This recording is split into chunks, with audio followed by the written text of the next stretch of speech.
Welcome to New Europe Studios, where you can watch us make the news. With us today is the head of the Russian mission to the European Union, Ambassador Vladimir Chizov, with whom we will discuss the relationship between the European Union and Russia. And of course, we will focus at the latest developments that have to influence in some way this relationship. I am speaking about the events in Ukraine. Ambassador Chizov, welcome to New Europe Studios. Thank you. In a recent article written for New Europe, the Foreign Minister of Russia, Mr. Sergei Lavrov, said that this is the time for decision in the relationship between the European Union and Russia.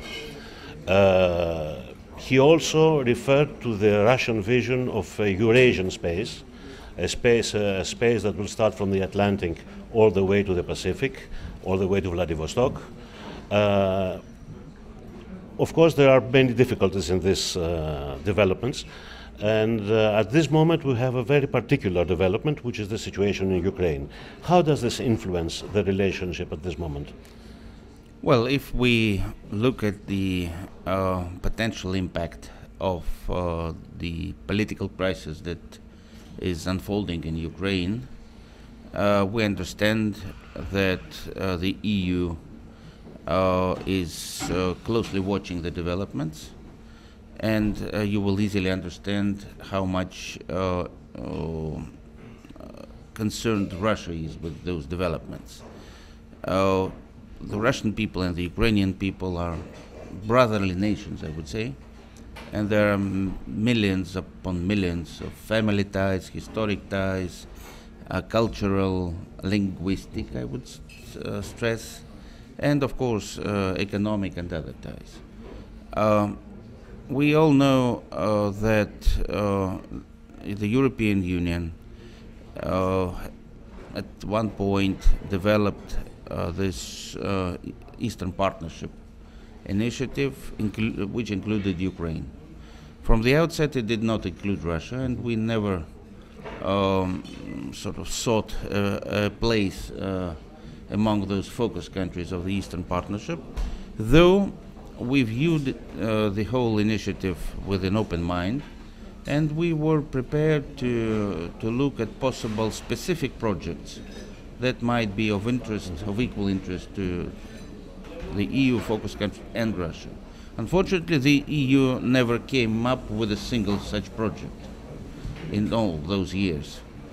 On the other hand, it promoted the idea of association agreements with some of those focus countries, not all, because, for example, Azerbaijan was not interested from the beginning, and Belarus was never offered one. Ukraine was offered one, and they actually negotiated for several years and initialed such an agreement, and it came up to a possible signature at the Vilnius summit of the Eastern Partnership at the end of last November.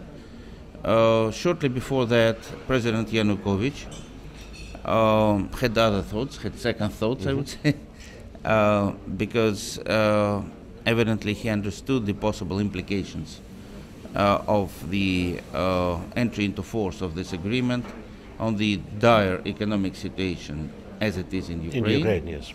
Which since then has only worsened. So that was his choice. Those who immediately started blaming Russia and still continue to blame Russia are totally unfair and incorrect, because Russia did not interfere in this situation. The only thing we did was to outline to our Ukrainian colleagues the implications that association with the European Union will have for Ukraine, you mean? Will have yes. for the Ukrainian economy and its relations with other countries, including Russia. And of course, Russia, if I remember correctly, offered a financial deal, an association to Ukraine, which was accepted by President Yanukovych. And then we had a strong reaction to the decisions of President Yanukovych. I have heard Russian sources blame the European Union up to a point for fueling, let's say, this situation. Is this correct? It is correct, unfortunately. Well, there were some initial reactions, which are easily explained because the Ukrainian society was the object of certain preparatory indoctrination. Even school books were changed to promote association with the European Union. And of course, those people who came out to protest against that particular decision by President Yanukovych, they were eager to see Ukraine closer to the European Union. Most of them had no idea what the association agreement is all about. I would say very few people read it. They mostly thought that immediately after signature, they will have a visa-free regime, which was never intended, that the EU will open up its limitless coffers and pour huge amounts of money into Ukraine, which was never the intention. But gradually, those protests evolved into something different. If you compare the pictures from the Maidan Square, the Independence Square in Kiev, in the first days and weeks, and what happened towards the end of the year, they look completely different. Because the popular protest was sidelined and then almost eliminated by thuggish-looking armed people, well-equipped, with steel helmets, with flak jackets, with bats, and ultimately with firearms. And the flags that were seen were no longer EU flags, but those red and black flags of the ultranationalists. And the portraits were not of Van Rompuy or Barroso, not even Ashton. They were of Stepan Bandera, a well-known Nazi collaborator and a war criminal, who is still considered as a hero among the ultranationalists. So you mean that after a certain point, this perhaps spontaneous movement in the that was in the beginning was hijacked by certain forces.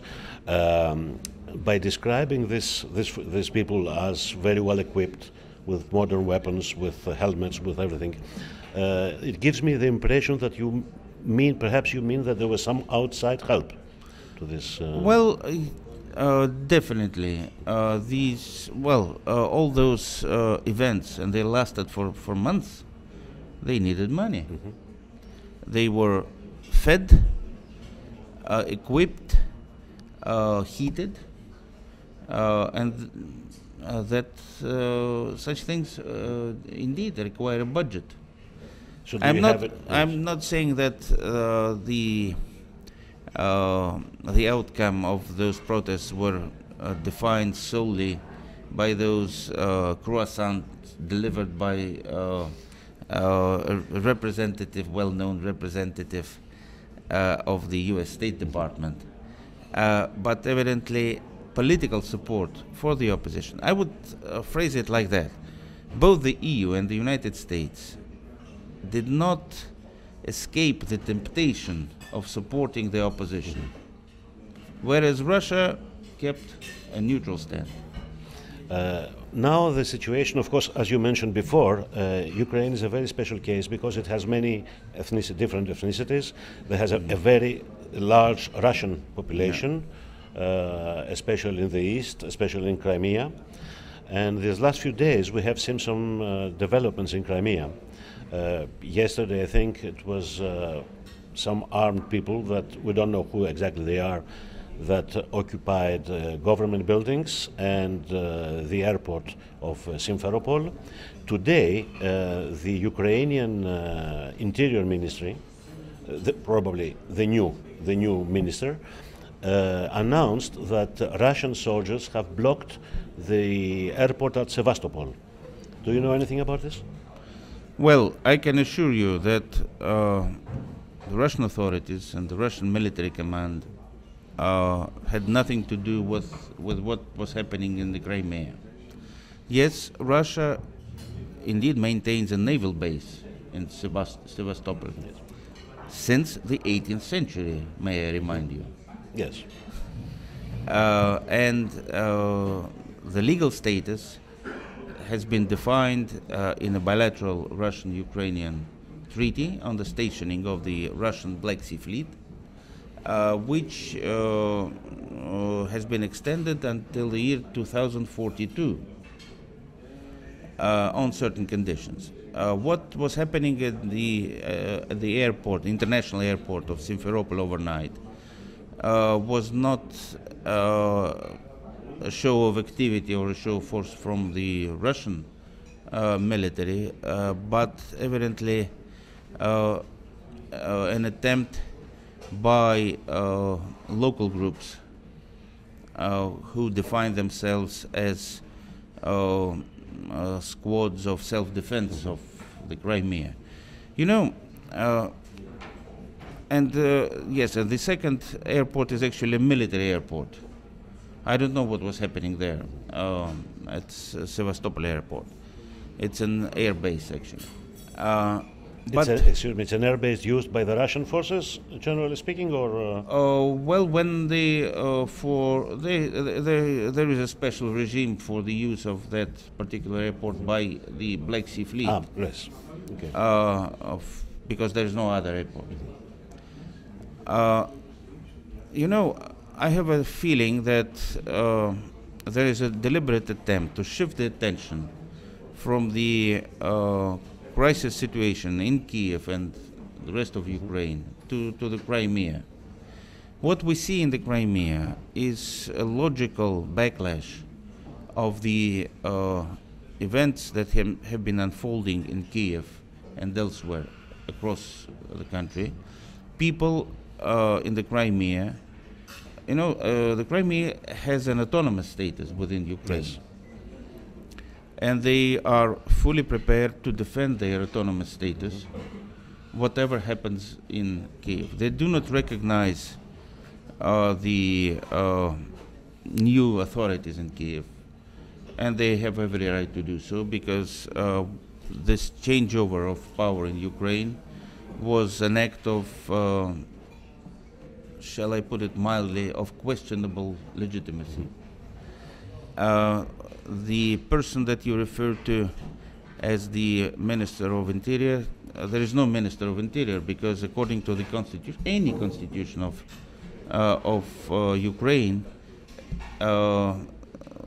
ministers of Interior, Defense, and other power structures, they can only be put in office with a decree of a president of Ukraine. Yes.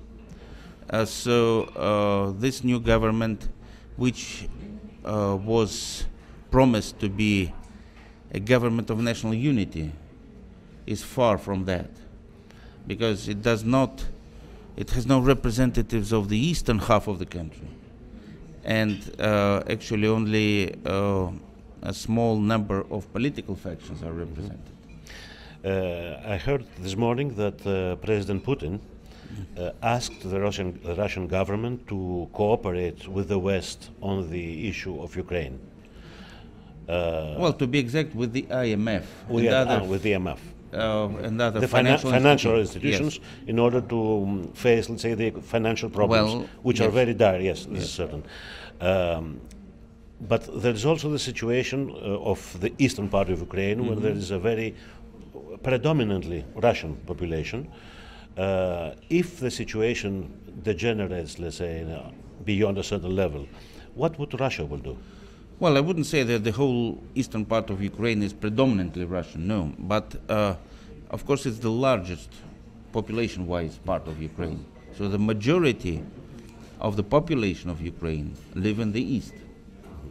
So the majority of voters are in the east. In a potential election are in the east. That is today completely neglected by those who have seized power in Kiev. You know that local governors and local parliamentarians of the eastern half of the country. They had a congress in Kharkov, and they are prepared to follow their own line politically.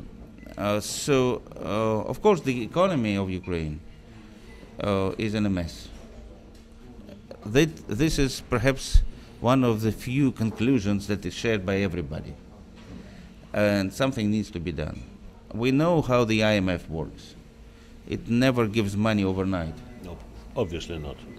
And actually this was perhaps one of the reasons why ultimately President Yanukovych chose not to sign the association agreement, because the money that he would have had a chance to get through the IMF were linked to certain very, I would say, costly reforms in the line of austerity, like raising the domestic prices for energy 40%, like freezing wages, lowering pensions, and so on. So this was tantamount to a social, I would say, time bomb. The situation in Ukraine, whatever the end result will be with us for a while. Obviously, you are in contact with the European Union about Ukraine. Do you believe that this situation that has arisen has the potential of bringing Russia and the European Union closer together, or is this something that will be a hindrance, let's say, to further discussions? Things can go either way. We are, of course, in direct contact, and I would not reveal any secret if I say that Ukraine was very high on the list of issues discussed at the last Russia-EU summit at the end of January here in Brussels. Since then, Minister Lavrov spoke to Baroness Ashton and will be meeting her next week. And of course, I am in I would say, in an online fashion, contact with EU representatives here. From what we've been hearing, the European Union expresses its concern, well, I would say very valid concern, over the situation, and is looking for ways to facilitate a political solution of the current crisis. It's too early to say.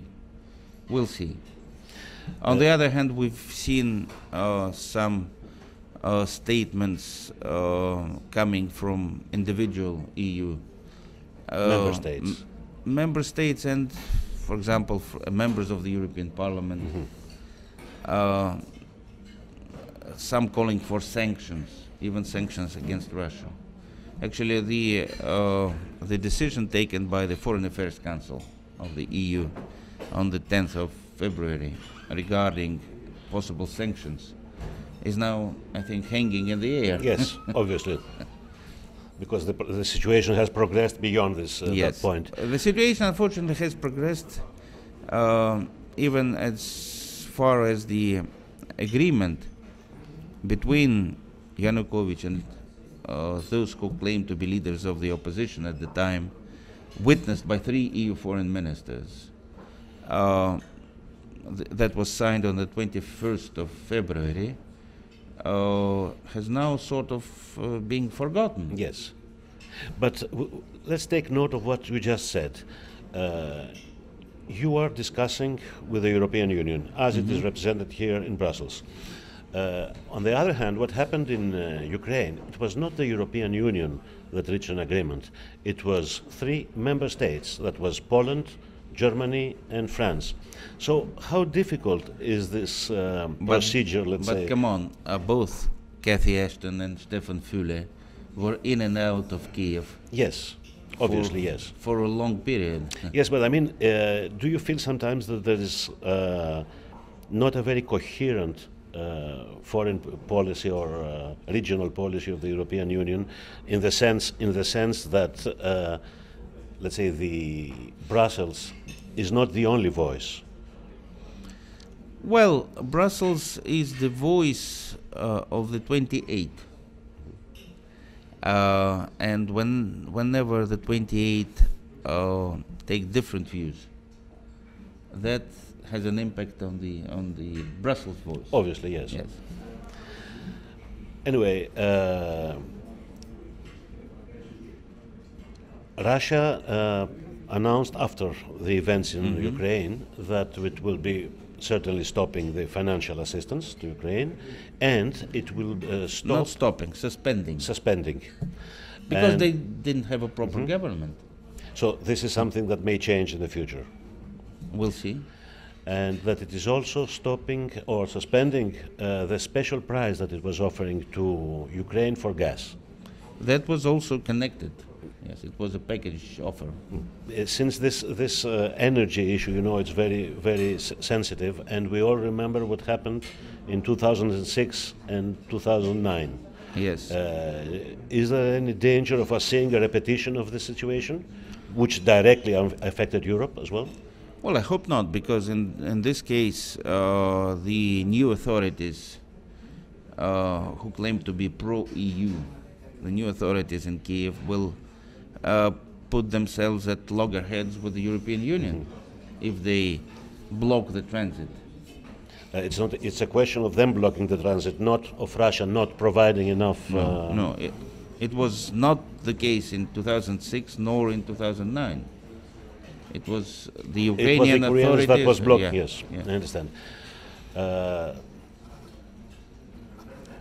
Let me pass to another subject, but perhaps is in a way related. You know very well that in certain regions of the European Union, like Scotland, like Catalonia and other places, there is a movement towards independence.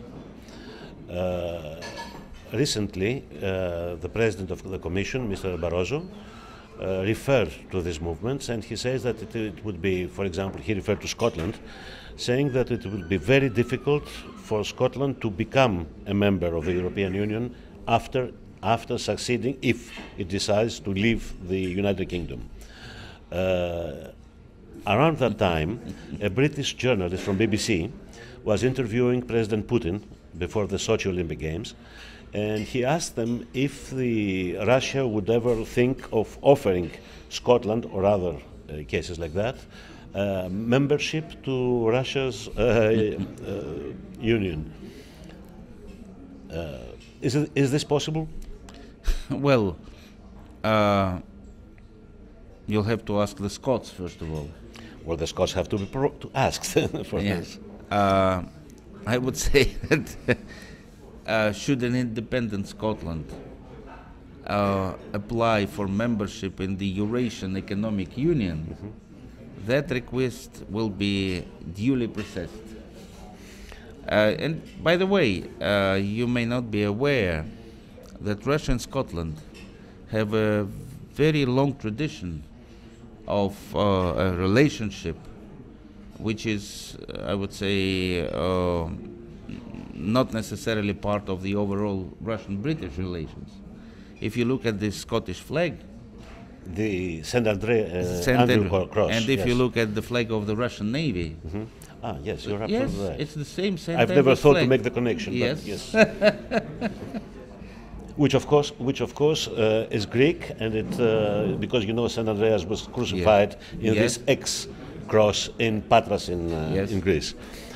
That would, frankly, this is a development I would very much like to see. I mean, having a country, a region that up to a certain point was member of the European Union, not being accepted in the European Union, not accepted easily in the European Union, but accepted in the Eurasian Union. Well, this would be something really. I don't want this to become an apple of discord between Russia and the European Union. No. Earlier, speaking about Ukraine and the question of natural gas, we touched the question of energy. Between Russia and the European Union, of course, energy is a very important factor. Recently, the European Commission called on European member states to renegotiate their deals with Russia on South Stream.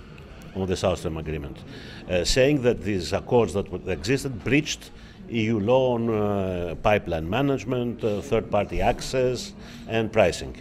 So there has been some discussion about forming EU-Russia task force to discuss this subject. So is Russia, and Gazprom of course, ready to renegotiate and to allow third-party access to South Stream? Those intergovernmental deals, intergovernmental agreements, were signed well before the so-called third energy package of the EU entered into force. So there is a basic rule of international law that any new law or any new agreement should not have a retrospective force, which is a position that we fully support. As far as I know, none of the 6 EU member states that are parties to this South Stream project. There are other countries too, like Serbia, for example, yes, which is not a member of the EU. But those 6 countries, none of them has initiated the procedure of renegotiating those intergovernmental agreements. They cannot be abrogated even, because there is no such provision in them. What we are prepared to discuss with the Commission, because those 6 countries have sent a joint letter to the Commission requesting the Commission to discuss the issue with Russia on their behalf. So this task force has indeed been set, and they already had a first meeting at the level of the Russian Deputy Minister of Energy and the Director General for Energy of the European Commission. So they exchanged basic outlines of their respective approaches, but the subject of these discussions is not changing the intergovernmental agreements, is to look at ways of using possible flexibilities or exceptions from the third energy package. You know, the third energy package is I would say not among the best achievements of the European Union, to put it mildly. And it's not surprising that most Western energy companies, the majors, when they start new infrastructure projects, they look for ways of getting an exception from them. So this may, perhaps it was conceived with the best intentions, yes, very much like the road to hell. So you think that there is no chance of Russia approving, let's say, in its present form, this third package? No. No. No. No. Well, nobody has asked Russia to approve of it. To accept it anyway. Well. Now that you mentioned something about approving,